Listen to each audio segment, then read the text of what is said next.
بسم الله الرحمن الرحيم. سلام الله عليكم ورحمة الله تعالى وبركاته. كسو دوادا جنبك إن كحرو فخرجا هدي قدر إبويني وحن إذن سو قدبين دونا نمعوينكو إنغو منيستا إبويني قار كمد هنغا إلو من شارتا كومنتيغا يسبسكرابك وحا إنو تهي ديري قليل maanta waxaan ka hadli doonaa hadduu eebe idmo qaar ka mid ah nimcooyinkiisa.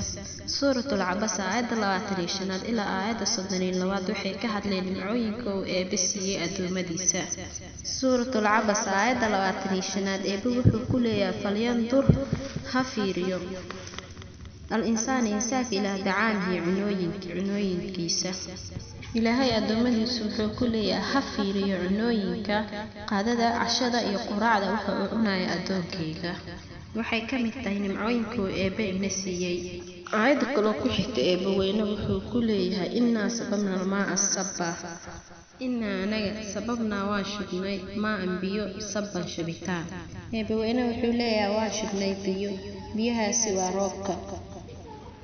ثم شققنا الأرض شقا ثم كذب شققنا الأرض دولك وان دلاعيني شقا دلاعي وحالا وذا دلاعيني دولك سيئات أجلسان مرو كذبنا إن أبور جلسان فأنبضنا فيها حبا فأنبضنا وانصوصارنا فيها دولك دحديسي حبا بدر eebaweyne wuxuu leeyahay dhulka waxaan idinkaga soo saarnay badar aad cuntaan وعينبا عنب وقلبا بدر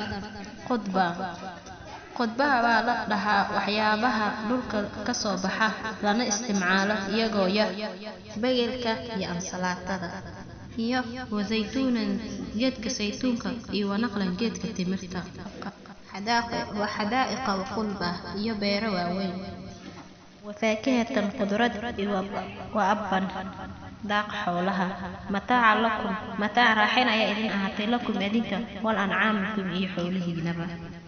intaas waxaan kusoo gabagabaynaynaa barnaamijkeenii nimcooyinka eebe qaar ka mid ah nimcooyinka eebe intaa mid ka mid lacayna ku kulmi doono waxaan idinkaga tegnaa sidaas iyo nabadgelyo.